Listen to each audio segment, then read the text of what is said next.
Gulung. Masuk kita. Gulung. Nyambut gawe. Oh,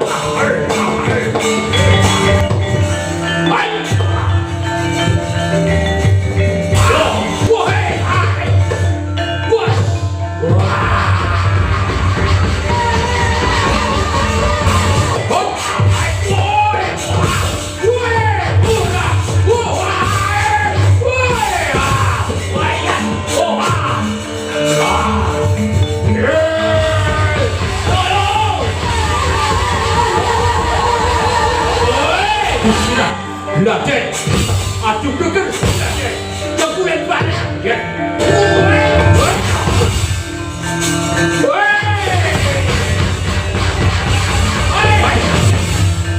Dobel terus, menyambut gawe yang sangu deh. Sangu apa? Aduh, mesti nyonya. Kalau sangu aku wis panas tenan aku. Wong wedok nuruti karepe wong lanang pisan kowe. Ganjaranmu padha karo poso Ramadan. Kowe munggah karepe wong lanang dibelenggu karo malaikat. Kowe pilih golek ganjaran apa pengen dibelenggu karo malaikat? Piye pados ganjaran? Ayo. Napa?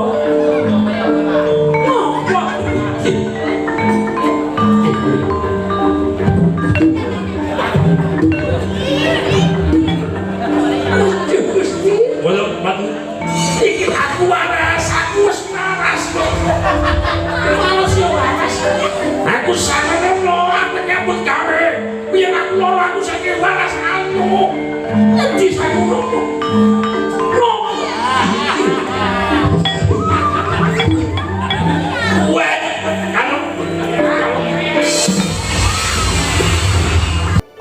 ARY Channel Gunung Kawi.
Koroner kumaraning pramundita sirna durgamu sinape kahaningan tritah purweng kayun ulun marbuka wiwaraning carita sinenging palemita gribet laning budaya nurmene dadi teka palumpi biyen maksudi teteping dharma ing reh kautaman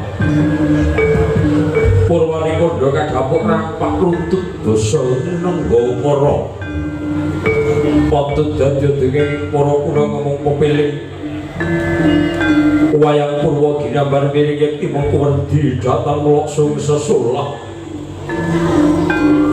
keliring ginelar pindaning jagat gumelar layar ginulung wates kukuting lakon sawiji-wiji kang Gusti Ratu kudrating Gusti Yang Maha Kawasa Damar Brinca minangka padhang kidalang anggesangi purwa urip kang wis nyawiji gendhog trampiak ibarat teking jantung dadi jatining agesan gendhing lan tembang minangka gresing cipta rasa budi lawan karsa patut tiga kinaro tengara locitaning Iwana Purwa Madya Wasana sedaya linaras tansaya kaosa mulat sarira krasa wani puruhing diri rasa rumangsa anggur mangsandi kaya jalma kilu ing kasa jalan istri cirakup saing carita kucing binabaring pakliran yaiku nonton ringgit purwa Surya Candra Kartika Pinurba Kudrating kang kawasa sehari ratri idri bawana purwa tekik duksina gilir kumati tanpa teba teman dadya pitangan dina sasi tawindu kang sarpradan mangkono gelaring sinarita ing dalu menika wonten lampan mandhaping nugraha ingkang winastan Wahyu lumbung selayur katelah Bima Purja ingkang dados kepalaning kandha wonten kadhe kang mapan wonten guwa barok Prabu Karangkala sakwadya balane tansah sumlangsung kowe penggalih awit kawibawaning mandhaping wahyu lumbung selayur gawe goreh rongeng para reta dinawa ingkang manjing wonten naganing guwa barok mangkono Sang Prabu Karangkala segera badhe nyebar prahara krana tumindak ingkang sandala eling-eling watak angkara wataking raseksa nggih kulatan buta sawiyah-wiyah tansah kecapian mangkono sandrane Prabu Karangkala sigra tapi wadya balane kancengan tentang kowe diganggu jauh sarbulo jingkrak kusuting apa kira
Sopan manawingo wingo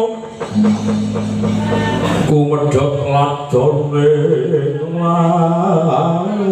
abdi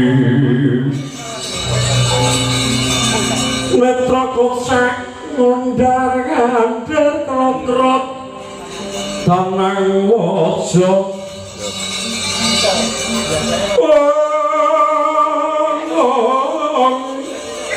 alis nyomang golo sokro pasrian ning mangah-mangah pindho metu kahanane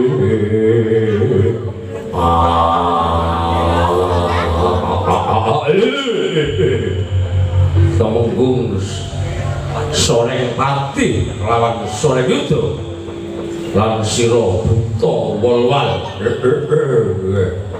kawuh timbalan Gusti kula karo kala kawuh timbalan dina iki guwa barong kalipun petenging pedhut duh kita kang isih urung bisa kaliyan sungkawane atiku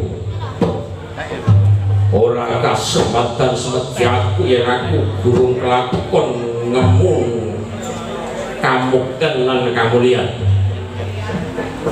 olehku nggayuh mudring wahyu lumbung selayur tak rewangi pecaing dodol utaing ludira nglakoni suwining kaya ngenteni sreming prau gabres kambange watu itu jebul ranyon rangkel dewa ujane kondo wahyu diruk lawan pendeta Dura sumandha ana negara Ngastina. Mula dina iki atiku supaya jar negara guwa barong supaya kalimput ing kamulyan. Ayo gawe goreh rongeng kahanan negara ini wae kudu teluk marang negara guwa barong. Belang sasa ngerti buta wal-wal wal-wal kula niki sampeyan jenengaken wal-wal itu mergo rai kula niki wolak-walik mboten padha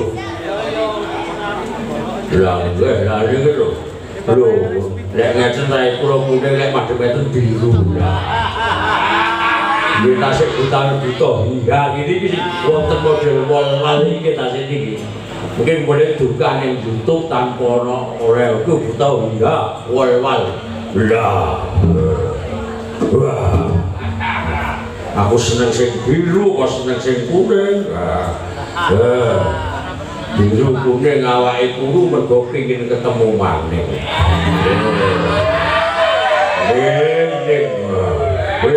biru ora dirabi awake kuru buta wal-wal nggih wal-wal niku wolak-walik dadi kan para penisepul nek kundur duwe inspirasi kok butane Pak Hingga Gutu ana sing buta wal-wal ora ngerti wal-wal iku mbiyen mungkin duweku dhewe padha karo Aji GBG gelap lecet guntur wae disingkat GBG iki gondo buwana kutu wal-wal iki mosok ngerti wal-wal yo saiki kowe wadya belum ngerti marang apa dadi karo aku nggih putu ratu angkara murka seneng gelar jajan lajeng pundi kang kados ndopeng pengamun-amun sintre kang badhe purpur barang waton wadya bolong guwa barong kirek rampet langkung aja nganti gawa wadya bola sing ringkeh-ringkeh wadya bola sing elon-elonan ora usah dielokke ha inggih kula lek pas diladin kok teko kabeh Bisa nih mau ngelon-ngelon aja enggak 300 kok nyambi tempatnya. Woi ge, kula mesti dugi kok. Utak kula encer. Kula saged nampi SDM kula niku HP. Utak kula iki encer. Lho saking encere nganti blewer tekan kula-kula. Wah, kula. Ayo, belang jajan. Butuh. Ojo anting kali sekali hatimu. Ayo, bodol. Ayo.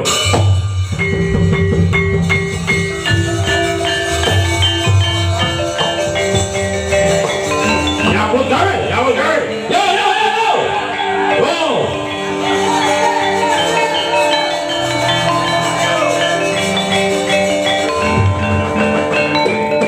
Yo, bodol. Ayo. Saya mau ya.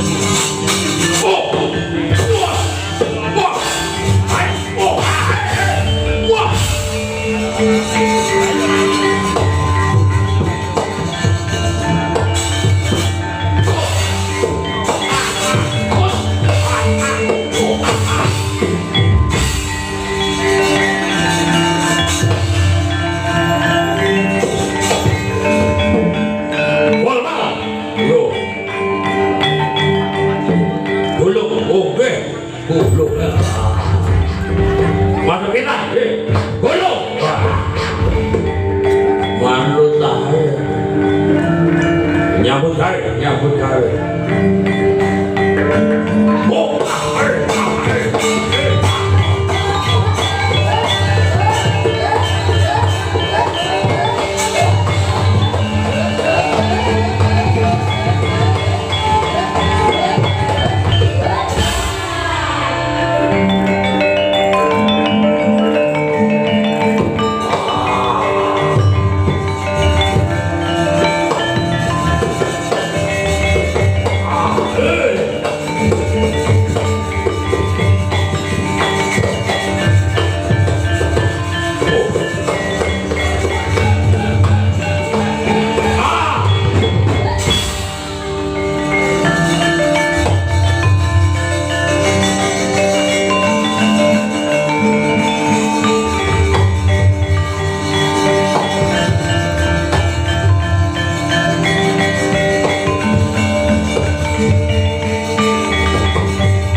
Laden, aju geger, yang kulit banyak, ya.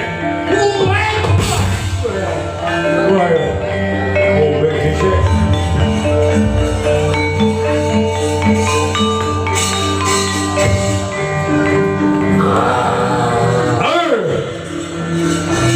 Iki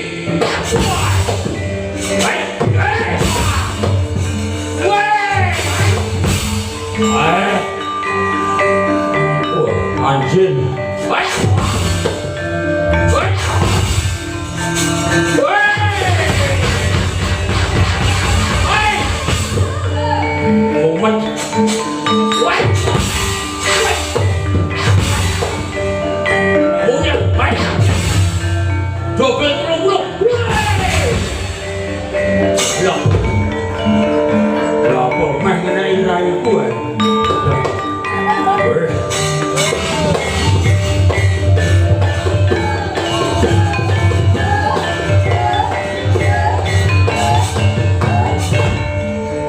Woi, si enek. Woi, iya. Woi. Woi, iya. Woi, woi. Woi, wah.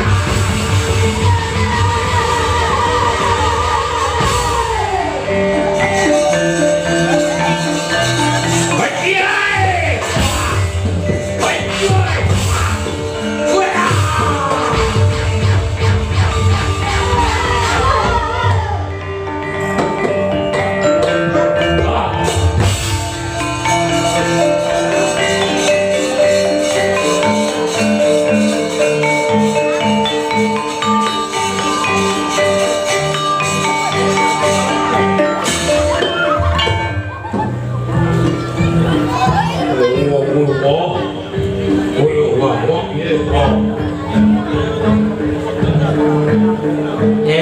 Buta tiram. Ojo wah, elok aja. Omah lho. Nyapa? Omah ora lu lihat nemu tuah meh. Nyapa? Omah ora lu lihat nemu meh. Lah iki buta tiram sangkemi ketutupan irung semono gedene. Lah ora dibuka iku ora cetrong sedang piye. Ayo ngomong. Muhammad ora lu lihat Muhammad ngok nyo. Ya tak bukae. Melok motong ngantuk likatut loro kabeh nang omah. Jenenge bojo. Oh. Jenenge bojo. Ngomong bojo ya. Apa? Bojo bojo aku ngomong. Butone bojone ngamuk Pak Camat. Mula wong lanang karo wong wadon ki kebalikane. Wong wadon ki nek wong lanang gak duwe apa-apa mesti susah. Ning beda wong lanang karo wong wedok gak gawe apa-apa mesti bu. Lah iki lho. Apa maneh sing ngendang nek sing wedok gak gawe apa-apa malah bu.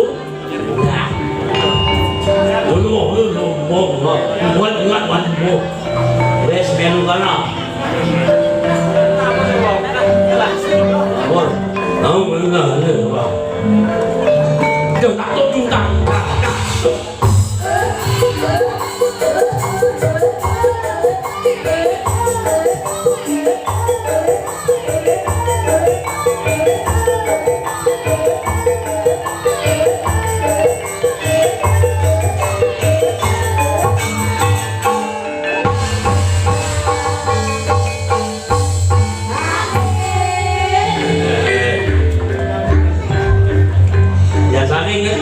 Sing kendang didikte saiki ora sandikte sing kendang. Kadang-kadang tak ditutak, tak didit. Oh, ayo. Ayo. Butane sing rodok. Wajah lemah, lop. What is your name? What is what do you smell? I am all smell. I only smell the I and I don't know all of them. I will do and I said what in the right I am then you can go together. What? Yes. Got on. No, what? Apa lu buat bosone bosok apa buka ayo. Lho iki kok seneng ngono.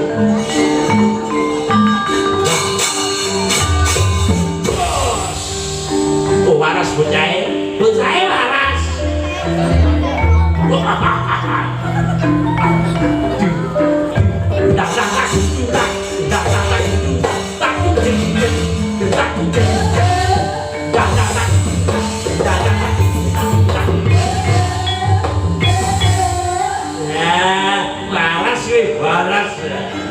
nyambut gawe gelar jajan. Manut sabda pengendikane sipun Prabu Parkarukara ampe awur-awur Bang.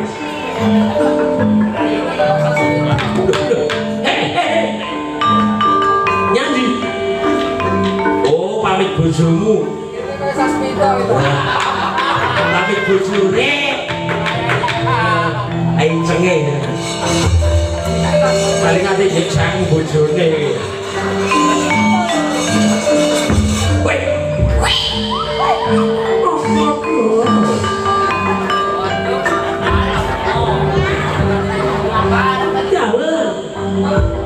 Nyambut gawe yo sangu deh. Sangu apa?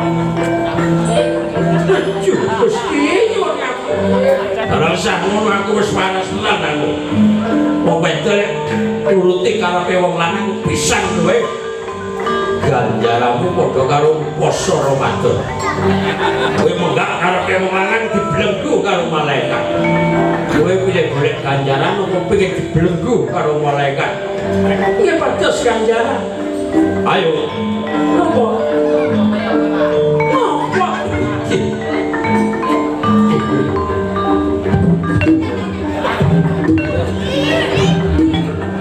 Aduh Gusti. Walau mati. Iki aku waras, aku wis waras. Waras yo waras. Aku sanene lho, aku nyambut gawe. Biyen aku loro aku saking waras aku. Endi saku loro?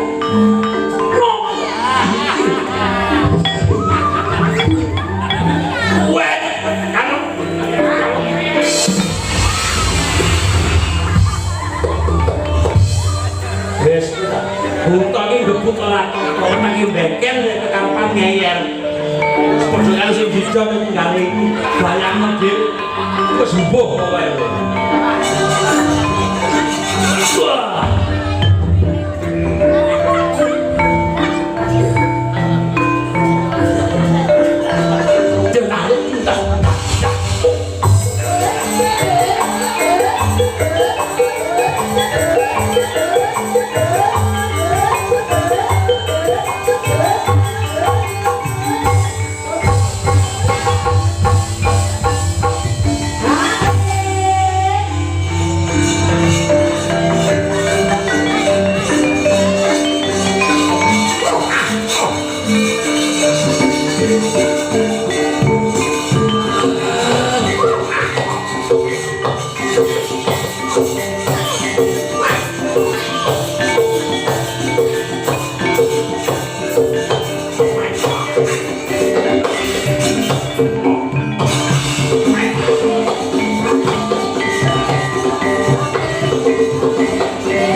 tan melu kabeh.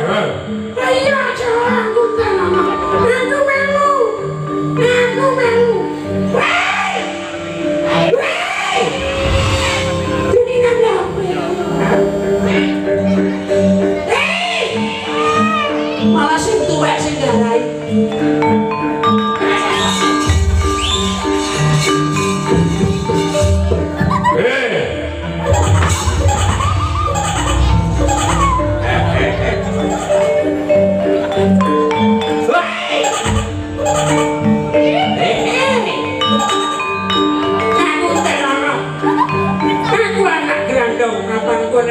Jaya pinggir embong.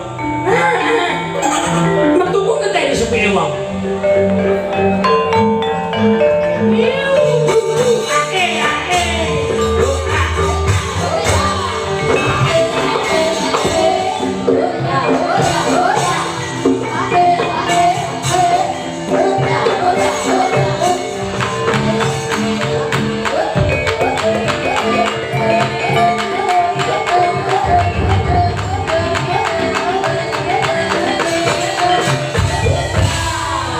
Iki Bangaspati.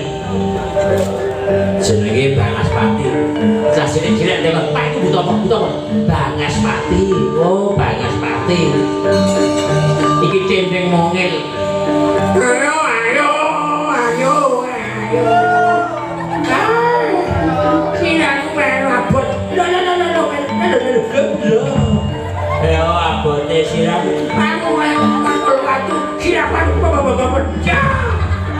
Walah yo melu nek gak ngantuk apa piye? Ora ngantuk siraku aja aku. Yen ora kuat mulih ae. Enggak. Oh, wis kecelup, Pak, kecelup. Kecemplung kowe.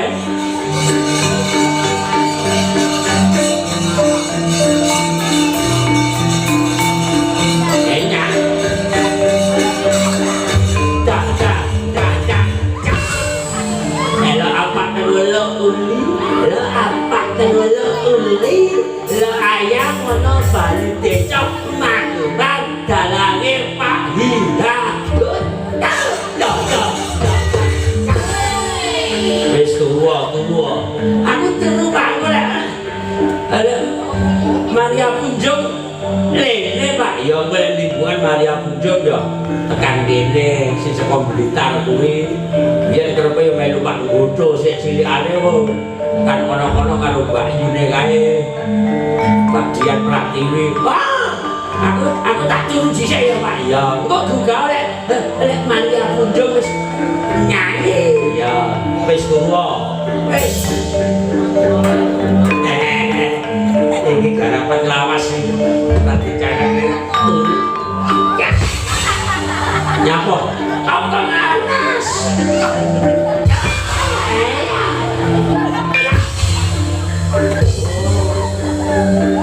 Rokokku cak apa? Minak jigo. Tegese minterne anak nganggo ngaji monggo. Bagus. Minak jigo minterne anak nganggo ngaji monggo. Aku mau sing elek-elek. Kok jare miring penak jeneng monggo. Minterne penak karo ngaji monggo. Dadi minterke anak karo ngaji monggo mawon. Iki jenenge minak jigo. Oh. Padha karo Marboro. Apa? Marem lek boyoke lara. Beda karo buriku. Apa bojo negara? Apa bocah Jawa demen golek rondo.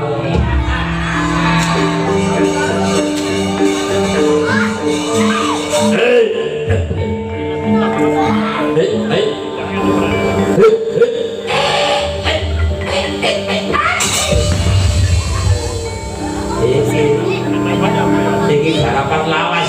Mari iki sing wong adus iki ora ditakoni endi sing adus. Aku jare penggaraku ngene wong adus. Lah iki ana priadus tak incen iki. Watak iki beda karo watuk. Yen watuk kena dobati, yen watak ciri-waci girawa mati.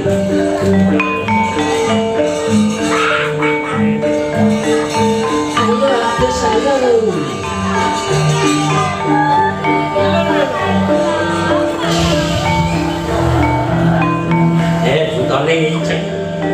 ate ngicek ya siji sik.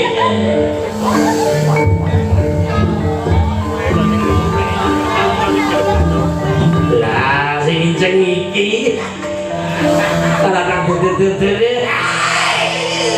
Oh iya.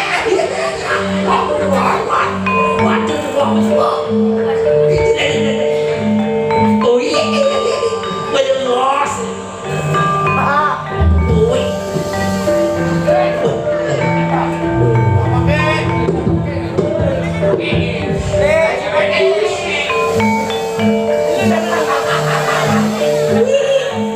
Mantul kabeh. Aku kuwas ki dokter.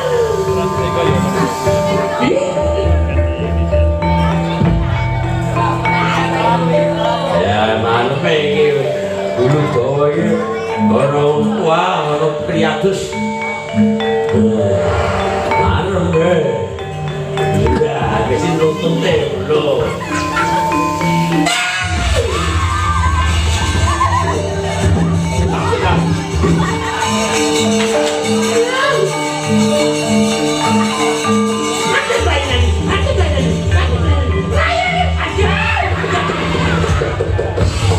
malah pedot kalau lagi kita mulai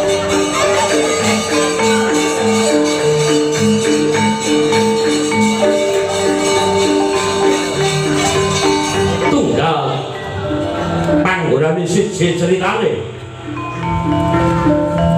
mangkono milang-miling para wadyabala ingkang ngembang marang usrane ngabdi negara Kanoman Romo Dewati Begawan Kapiwara Gembong Mangliawan arep dadi Setyaki ingkang nampa setya tubuh bekti marang praja mriku tansah nika kawas madan para barisan majiwa-jiwa buta saka ngendi semene kae prapekane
gedene mung cilik berkuasa sak kepel so Raden Setyaki dene metuke marang lakuku kowe bakal menyanggupi belah raja belah jajan bedah negara sasaran negara Darawati ngamanto Ngastina teluk marang negaraku gua bareng kasempatan semenjak katon lo nyococo di dodo sore yuto andongan dia wadyabala gua bareng ayo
sing kocok. Ya gue.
Yo, cepet ya.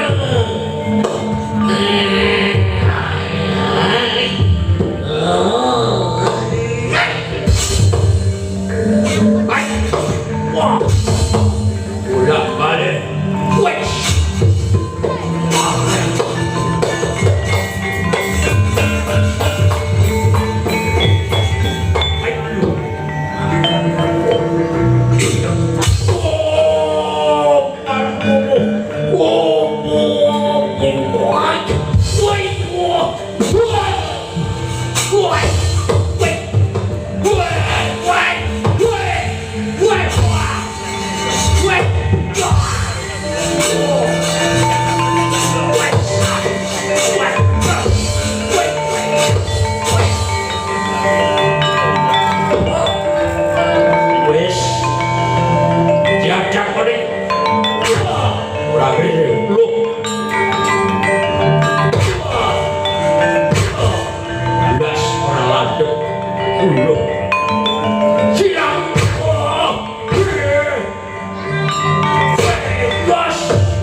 Aduh, kasih yuk, untung.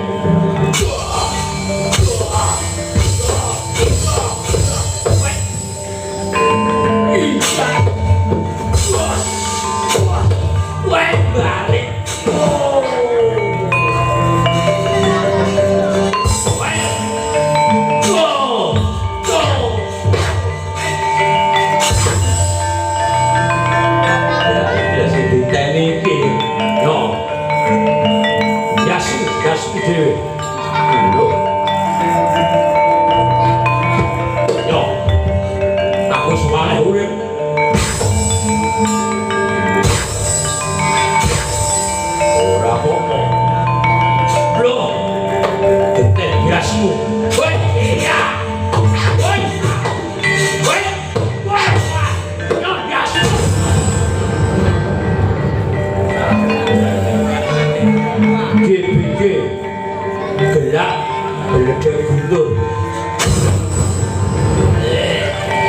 Sigar Dasmur.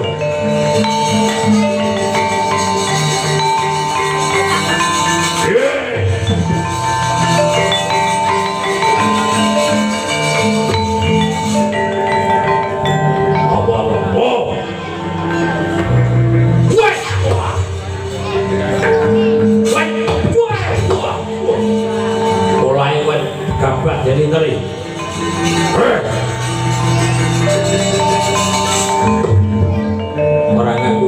Tangan pulang penting sikit ansi GBG belak belecek ini woi woi woi woi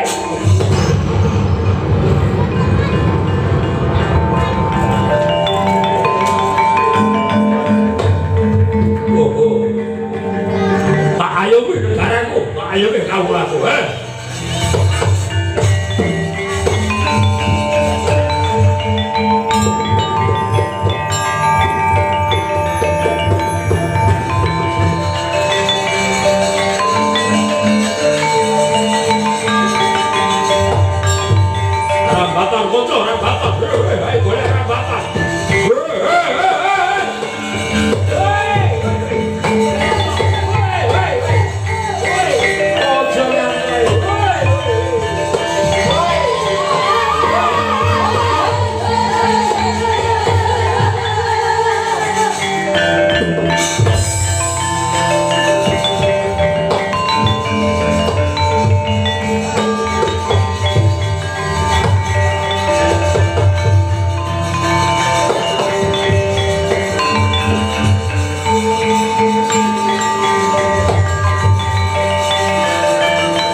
sira ane swasana temtem jata iku akeh stiwa dening pitone iku luhur. Sirna kang mala mahalawi jagat wonten lamun kita angesti marang luhuring budaya. Sesanti Bhinneka Tunggal Ika dadi daya saking budaya. Winengku geran limuan nggih manembang mring yang kawasa tresnase mring sesama. Kekadangan sesami bangsa Selasian sarana kang wicaksana anggayu adil lan para marpa. Arwing budaya datan ugi wis kasutra dumugi mangsa. Mriki kula kang ngrembaka kinarya kula marang tumindak utama. Mriki kuat sucal memupi wucal jembatan ingkang samya ngempal datan mokal isine wis jumbuh kelawan akal. Hamat jarukun tuwin manunggal wapak nakal pantes den bucal. Jika sini kau sirno kaprapala betenimpal dining agenging amal. Ana ing negari punika kang minangka pambukaning kondo punika gemelaring praja Ngastina. Ya praja Kalsahaya ya urut sanggala ya liman benawi. Pantes lamun negari Ngastina. Dadi pambukaning kondo awit Inepung benawi pinasaharti kegancangan Sundul Wiyati. Toya kalitan kendhat genyo milinajan ketiga datan Muciwani. Pilining toya pinara-para saking Adaka mandhap ing desa ngadesa Tinarlangan Lulya Tinata Temah Warata Jatan Suraya. Dasar negari Tucara Turta Tinata sarwa prasaja. Rinengga pampan pariwisata karya suka kang sena kebak sang rama. Menapa to papaning wisata anenggih pusaka tinggalaning para kuna. Arupi candhi dalah resa. Jatan kantun wana wisata tuwin samudra lan cakrawala. Lamun mulat tebane kiblat lamak-lamak mega semburat saset jagat kadya den serat. Lenggih punika lampahing kodrat saking kesariyang murbeng ingrat. Dupi wanci kasabut asar mega sanya sumebyar. Sanjapala katon sumunar gebyar-gebyar. Hawarni jenar pindho kencana lagya binabar. Kelebet kasorotan pratangga pati kang arsa jengkar. Wiluting panyandra negari Astina ketika lo jilawe gemari pakar potong-potong Kertaraharja. Lo jilawe mengkuwerdi bumi pramesti.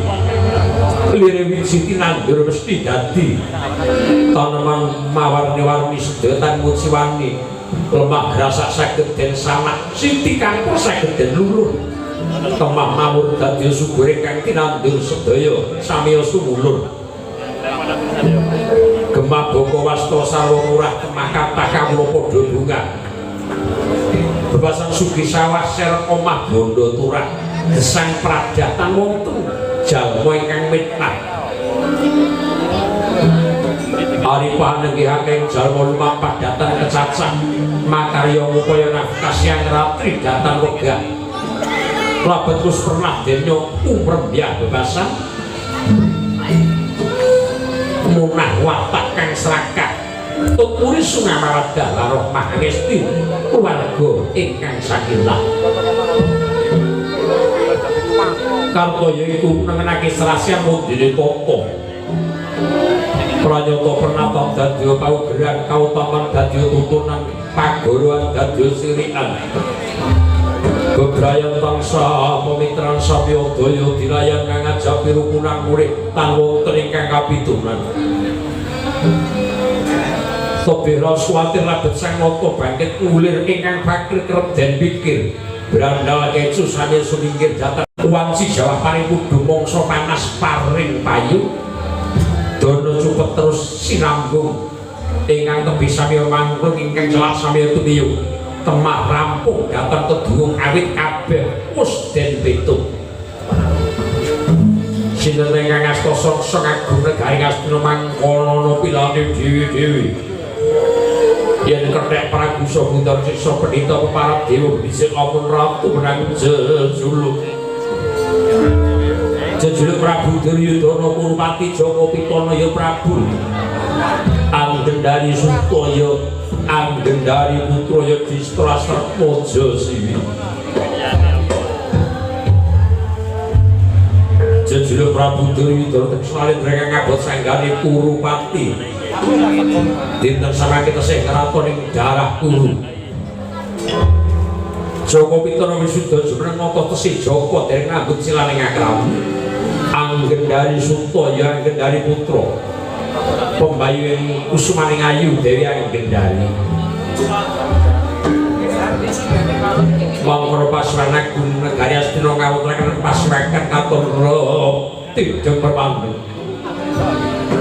pamno sabene walang alisih ronronatan lobal samira datang luwapah amuk kabiarsa swantening para praduka wiyawareng ora mangayut-ayut bilaruwa sing kukila sabawaning abdi kriya gending ingkang kemasan pating cangking imbal hatir mondra kopindha saya asli mimpi jroning panangkilan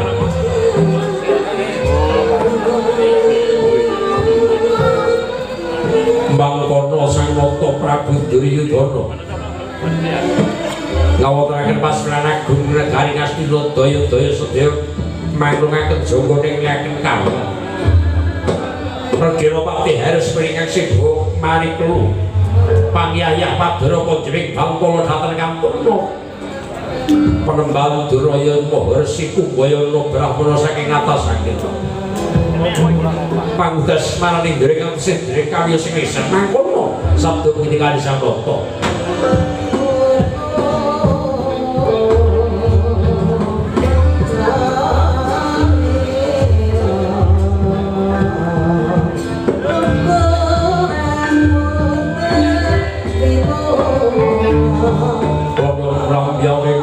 sasaka kumenjar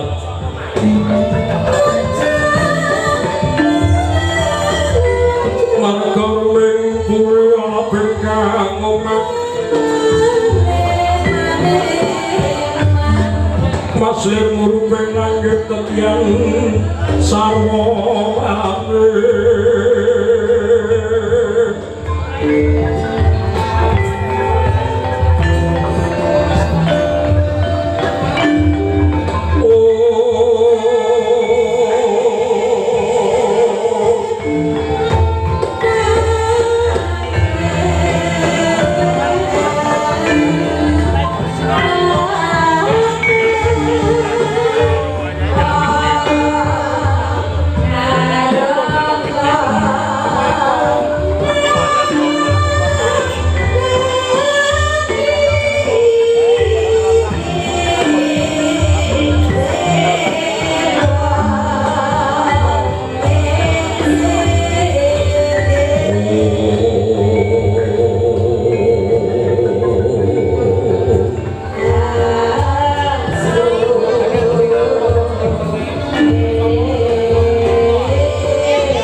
kang kabdi Sutama Gusti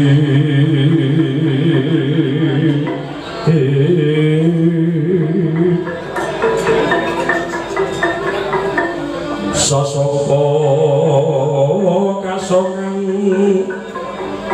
surya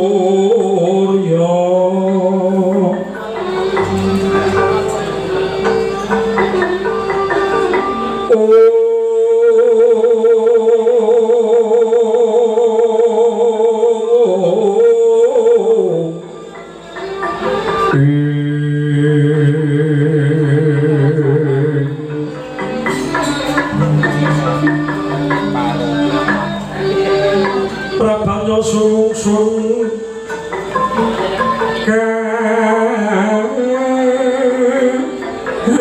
aswa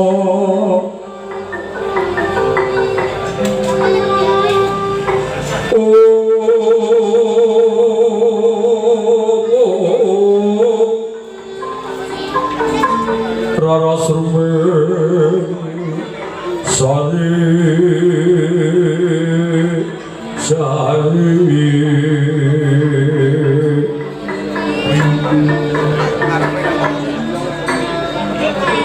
Kayu manuk sembeng sarira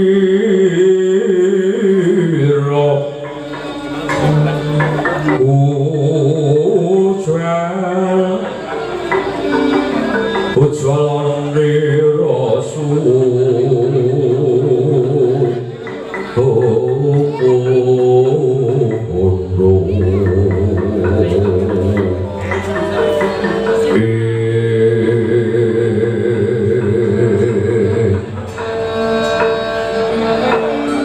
Mardika Candra Kusuma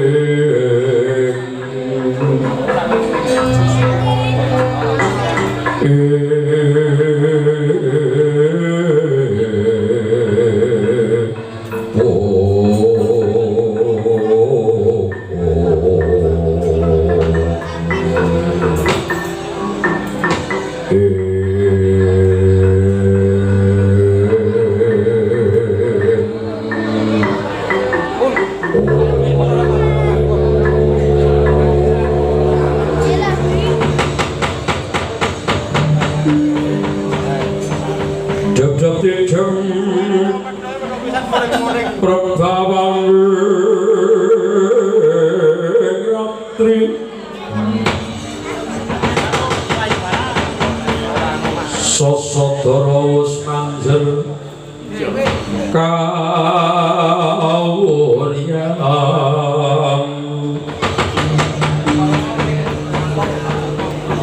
tan kuciwa manusia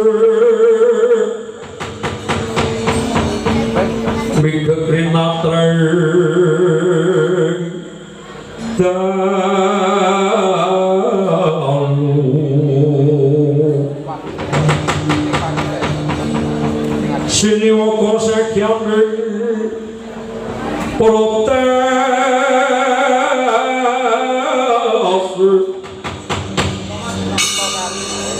Aklaring Cakrawala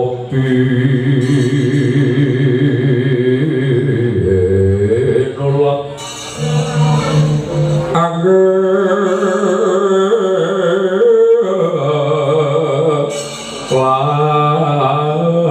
lamun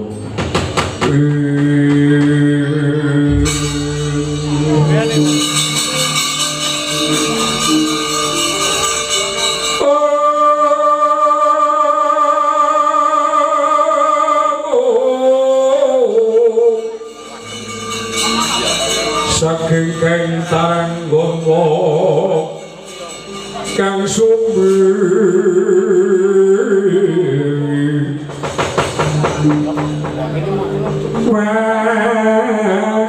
waropo tanpa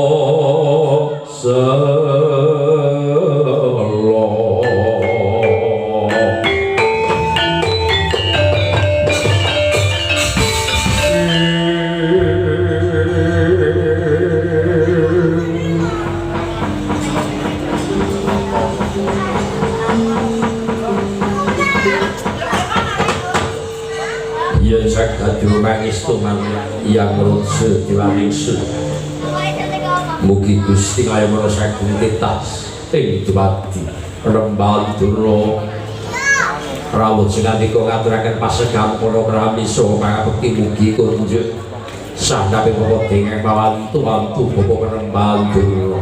Oh. Lho prikandel bondo cenaka. Oh wae. Dengan neng isor moto dicuplak marake loro yen ora dicuplak gawe molok. Wong inggih kira anak paduke Ndroni Jujumate kenging Bapak kula pun penembantur. Ayo kula ngabiyanta dengan sewektu anak Prabu Batur beda kali sing sami kula triko teko ngaturan. Mangke kunjung wonten yang sami peringkang Bapak kula tampi gara kula tampi. Dawuh bingung kira sing manak kula triko kudu pangestu peringkang Bapak Sumrambat wonten tuku anak Prabu Duryudana. Nuwun inggih. Jahat panarima kula dhumateng pangestu sing kangge kang lumentah. Mugi njalur teguh rahayaning Praja Negara Astina Sakukupan. Nggih. Semanten ageng mamuji patuko dhumateng ingkang Bapak kula muntun kirim sedaya patuko. Mugi-mugi mugi. Lantaran pangestu peringkang Bapak ingkang sampun patuko trami njalur teguh rahayaning Praja Negara Astina Sakukupan kawula. Nuwun inggih. Sawetawis dipun prayoga kejeng andika pinarak Bapak Rembal Durna. Nggih sampun wonten ingkang saged kula. Marang ngabiyanta dengan sapa tukang anak Prabu Duryudana kawula nuwun. Pambandara sing punika nuwun inggih anak Prabu Indra. Padha becik pratane malang patih ora ngarasane ingsun. Nuwun kasinggihan dawuh nggih. Niji dhumateng ingkang paman. Angin kula suwan ngabiyantara boten wonten beda kali sing sami kula ngaturaken sembah pangabekti kula mugi kunjuk ngarsa paduka anak Prabu ingkang sing banget panalipani ingsun bawan lewat bae kepenak kanggone ngabiyantara. Nuwun inggih sampun boten kirang prayogi. Bapak Prabu Nata Ngawung rawuh paduka keparing ngaturaken pasegam palakrami. Saha pangabekti kula mugi kunjuk Bapak Prabu Nata Ngawung. Nuwun inggih Yai Prabu Sudana kadang pringkang raka ingkang banget kula tresnani Yai. Miji dhumateng ingkang raka kula panawangga paduka ngaturaken pasegam palakrami saha pangabekti kunjuk teng asalipun ingkang raka. Kula tampi ndadosaken bingkang kula sing manah kula. Wonten aku salam taklim kula katur dhumateng paduka Yai Prabu Duryudana Yai. Iya. Sangat tanggil kula mugi-mugi dados jimat mewah roh daging kayuhanan. Sawetawis dipun prayoga kenging paduka pinarak Kanjeng ora nuwun nggih Yai. Sampun boten kirang sikap saged peningkang kewajiban ngabiyantara teng paduka Yai Prabu Duryudana. Dimas Kartowarma penak roang ngabiyantara Yai Kartowarma. Kala nuwun inggih Kakang Prabu. Sampun boten kirang prayoga ngaturaken sembah pangabekti kula mugi kunjuk. Iya wis tak tampa. Gawe buka ngrasani atiku penak kok anggo nuwun inggih. Paman Gandawati nuwun wonten dawuh pangendika nggih anak Prabu Indra. Kaya apa anggo sira sing gladi sayaning para tampama. Apa dening para kawula. Kabeh wadyabala sak negara Ngastina padha sayur rukun. Aku mungkin pawartaning pangan patih aku sira minangka waraka dalem negara Ngastina. Nggih anak Prabu Indra. Mboten ngantos mrucut saking gendongan nyimpang saking kudangen. Sedaya para kawula sami saya kakati jater montring ingkang bangkang perintah paduka berkutang sangkut kaya pakaryaning Raja. Negari Ngastina sae tentrem ayun kalistru bida. Mbok bilih mangke wonten kepengkokipun Surabaya ingkang paman kula Patih Haryo Sengkuni ingkang saged dados cagak minangka tuwak sampun ngantos rontok kiraping kawibawan paduka anak Prabu Indra. Syukur pakaryan sing becik ditindakake sing ala ditinggalake nuwun inggih. Bapak Rembal Durna wonten dawuh punika. Wonten ingkang rinumpa ing sasana praja kalenggal samangke. Angin kula sampun kasembadan gayuh wahyu lumbung selayur gedhong senara dena. Paduka menika namung dados lantaran Kula maturaken gunging panuwun mareping penggalih kula kados Siram Tirta Sawindu. Awit boten wonten ingkang kedah kula pinardawa gesangipun kejawi mung panjenengan Bapak Penembandur. Bapak Penembandur. Oh, nggih. Matur gunging panuwun ingkang tamapa pindaran Padutta. Sampun paring dawuh lan matur wonten ngasanipun ingkang Bapak ingkang kados makaten. Sedaya wahyu ingkang sampun Padutta trami menika namung lantaran nggih. Kula menika kalebet pinsepuhing praja Pujakaning negari anggen kula tansah gayuh wahyu menika sampun dangu sanget. Ning wahyu lumbung selaya lan gedhog Snaradena menika ganjaraning Pandhawa. Duk nalika wonten lampah inggih menika nalika semanten Pandhawa Sanga nate labuh-labet kalian dewa ing kayangan. Amargi saking labuhaning para Pandhawa panjenengan wahyu lumbung selaya sampun wancinipun tumurun. Ning saking wigo pratikipun anggenipun ingkang bung menika nggadah ngelmu dendam asmara utawi pengirupan. Wahyu sampun sumendhok wonten negari Ngastina tentrem ayem kali Subita ing Sambikala. Menika ingkang dados kasmiyatanipun nggih. Pawan Semudi wonten dawuh menika. Piye rasane atimu apa ana owah-owahan apa ora? Lumbung selaya gedhong Snaradena kairut dening Penembandur. Mapan ana negara Ngastina kene. Nggih. Sadumuh bathuk sanyari bumi saking lagi menika kula dados patih wonten negari Ngastina ngraosaken jenjem ayem tentrem nikmat mupangat anggen kula dados waranga dalem lho jebul menika wibawanipun wahyu ingkang sampun sumendhok wonten negari Ngastina. Iya pawan bener Pak. Wak Ledurna yang ngono wajib pinarto sang Wak Ledurna raja.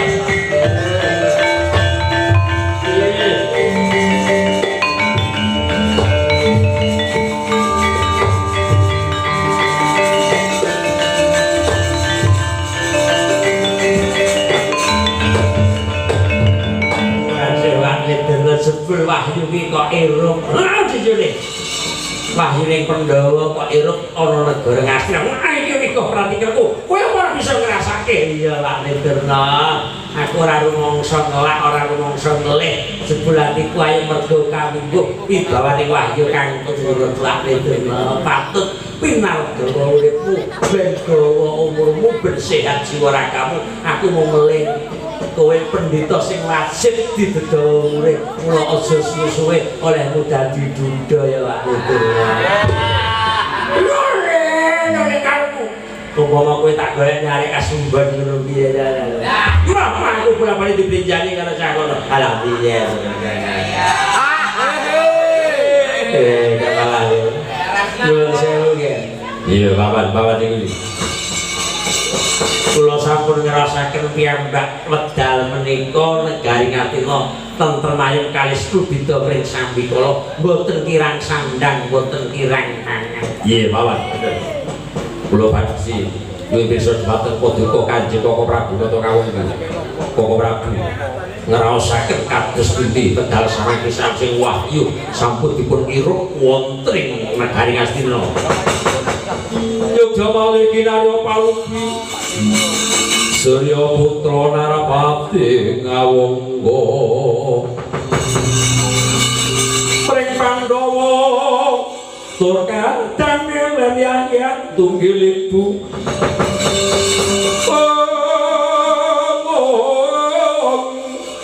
Smita mring Sri Kurupati kinarya agul-agul manggala golongane perang Bratayuda ngadeg Senapati.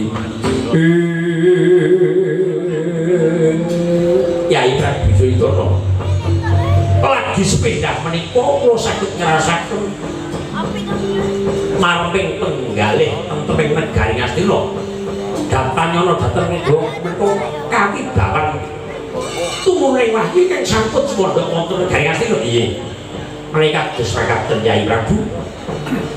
Gesanging kura-kura kados tentrem ayem menika saking wigo pratikipun Penembandur Bapak Durna. Lho wonten dawuh menika anak Prabu Kang Sinuwata kawula matur ing panuwun. umpami wahyu menika dipun nirun wonten Kadipaten Nata Ngawungga menika pripun? Ngapunten nggih anak Prabu Ngawungga. Wahyu nika wong penggayuh, wong pamarsudi. Bisane menungso ngarani kanggo rawuh wis kelakon penjangkane kadene wahyu. Cuwanda wibawane iki tenten ayo menika. Ning menungso niku yen mboten duca nggih diuji. Yen kadung diuji mboten kaya menungso, yen duca mboten kaya menungso. Ning kabeh niku wau mbok bilih wahyu turun tentering manungsa menika niku wonten godane. Nek mboten kuat panggoda menika saya wong poncatan wahyu niku dadosaken delok. Maka sampun dipun mastani. Ora ana barang tumiba tanpa digayuh niku kejabane kabejang, mboten wonten kasembadaning gegayuhan tanpa dipun lakoni. Kula gelane manungsa niku lek didoi karo sing dikarepe dicedhaki karo sing disiriki, sing ndadosaken gelane rasa nelongso ning ati kok bilih menika didoi marang kasenenganipun utawi barang ingkang dipun remeni. Lah menika ayem tentreme manungsa merga kasembadan nanging gegayuhane sampun dipun sangka. Oh nggih Prabu. Ning nyuwun sewu Pak Nindra pisan oleh. Kowe pinter ngira wahyu nyuwun sewu sinuwun kula ngeterang penembangan. Iya, Paman. Apa di sini? Umpama sesuk ben apa pirang dina kas aku nyuwun karo Pak Nindra. Ragane pira, prabayaning pira, aburampene apa, aku ya golekno wahyu wirukun dereng ana pepatihan Plasa Jenar.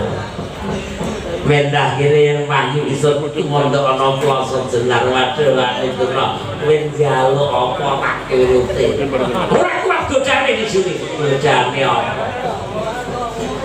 Menungso ing alam donya kuwi mau siji kamulyan disutak kaya dening menungso. Ning wong urip ki ora mung kabejan wae kang tuwuh marang menungso. Siji pati, loro bojo, telu anak, papat sehat. Kuwi mau mung wadine sing kuwasa. Kuwi ora diparingi kabeh. Ya contone saiki rezekine lancar. Ya mergo entuk wahyu. Bojo kuwi mau manut dikandhani manut marang guru lakine. Anak ya ngono manut marang wong tuwa. Ning siji kala seger kuwarasane sing dicoba karo Gusti. Awake ora sehat.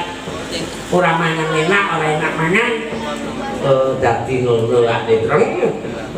Kabeh iki ora dimulke dadi menungso ki yen ora dicoba marang garwane, ya dicoba marang rezekine, yen ora dicoba marang rezekine digodha karo anake. Mula kabeh iki contone iki akeh.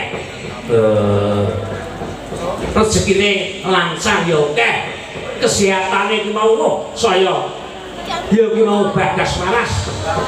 Anak manut diatur ning siji bojo angel dikandani dina wingi mek dolanan TikTok karo inbokan karo ngono. Yo kala-kala ngono.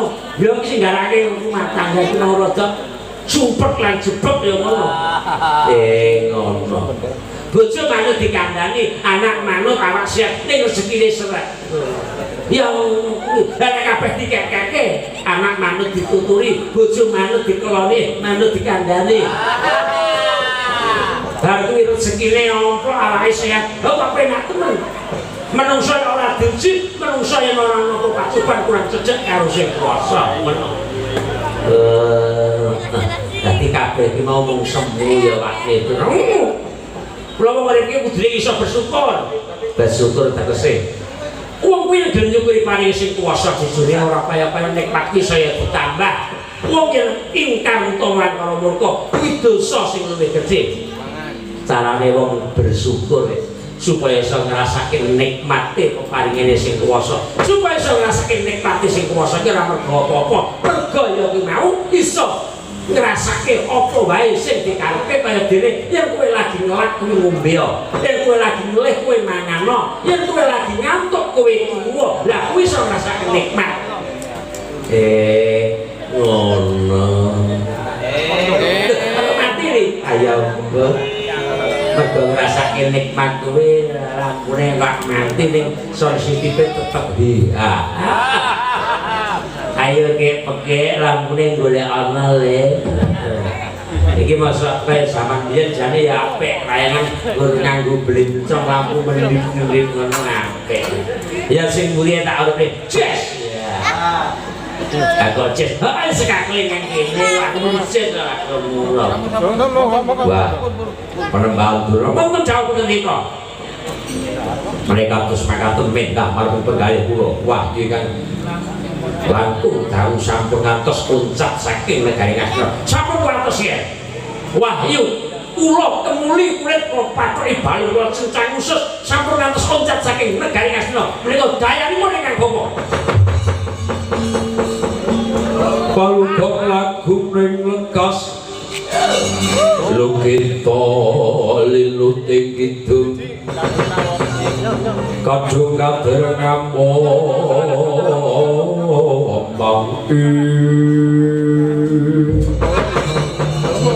pemengon menara ayu pangwono kang agolong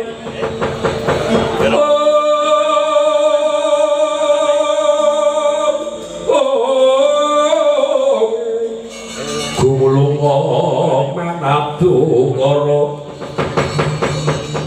karna nira pangapus puspita wangsalan sempon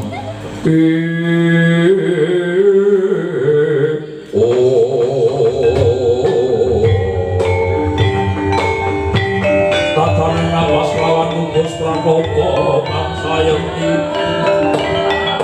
kenali hartane jiwa Cipta rasa budi karsa ugi lentang makarti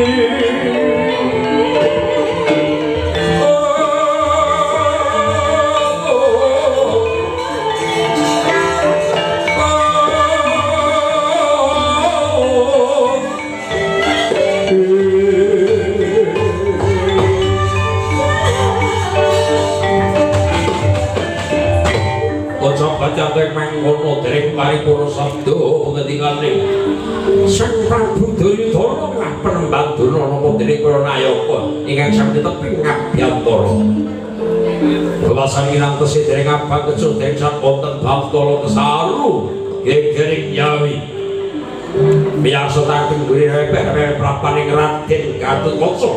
Utusaning para Pandhawa yak kang sanesepa semela nganani.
Kidunge wong kang rahayu Gondelan lakti kang wane panas pokoknya.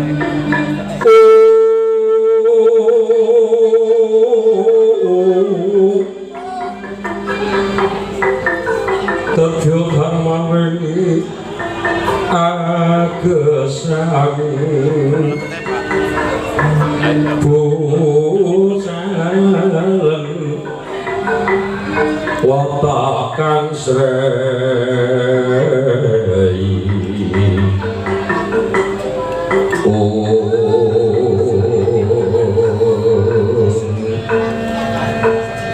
aja kampangan longso nadyan kasoran mring sesami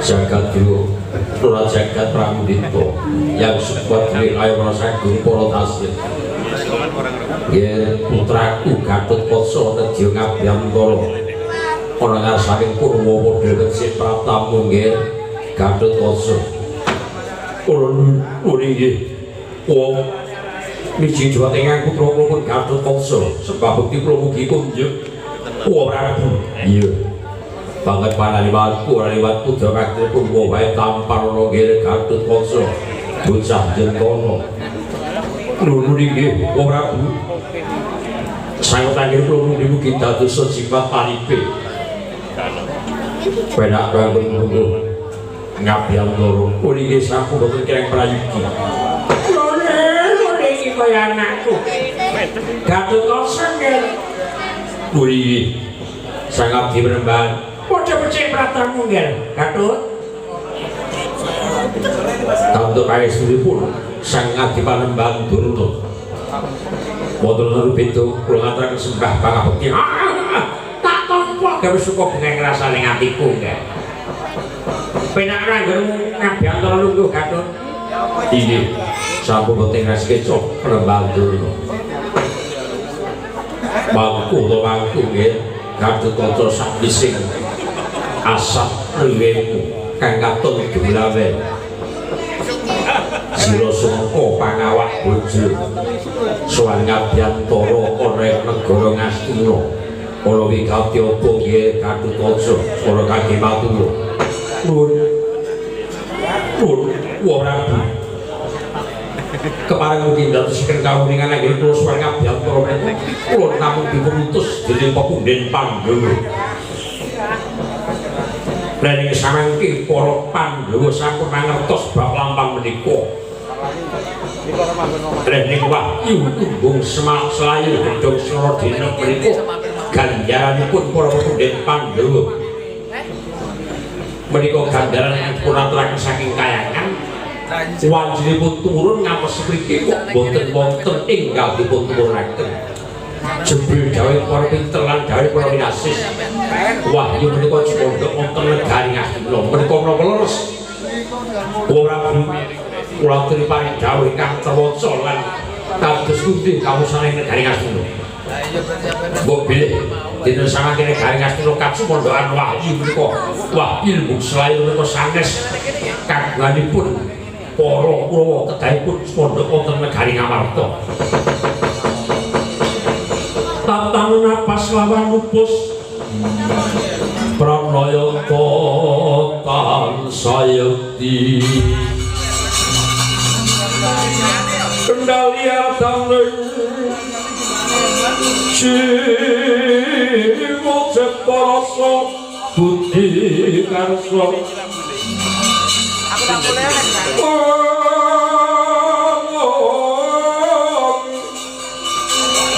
Udinen jatan akarti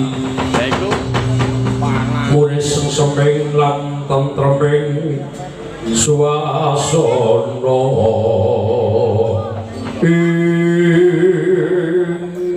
Kadut oso ora teding aleng-aleng ora aleng-aleng teding dine iki sawisé negara Ngastina lan kabejan lan kamulyan mergo kawimbuh wibawaning wahyu kang wis pondhok negara Ngastina kene mula dina iki terang terwaca lampun wahyu lumbung sayu gedung Saladena pondhok negara Ngastina mergo wikuh pratikering Panembadra pancen dirung ana negara Ngastina kene.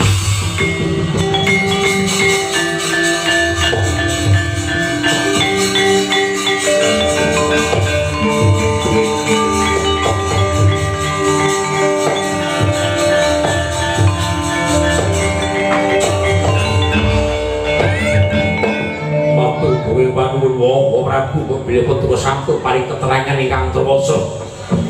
Mbok bilih wahyu lumbung sayur gedhong Saladena niku sampun prateng wonten negari Ngastina kanthi nggo pratikaning Panembadra dinten samangke kula suwun wangsul wonten negari Ngamarta. Mbok bilih dipun keparingaken monggo enggal-enggal wahyu menika supados durung manuk prateng wonten ingkang dipun tuju kersaning dewa sampun ngantos menika kagungan tumindak ingkang candul Bapak Panembadra wonten dawuh nggih menika Gatotkaca dipun utus dening para Pandhawa supados nyuwun wangsulé wahyu lumbung slayu gedhong Saladena wonten negari Ngamarta. Pekuh pratikeling kados pundi?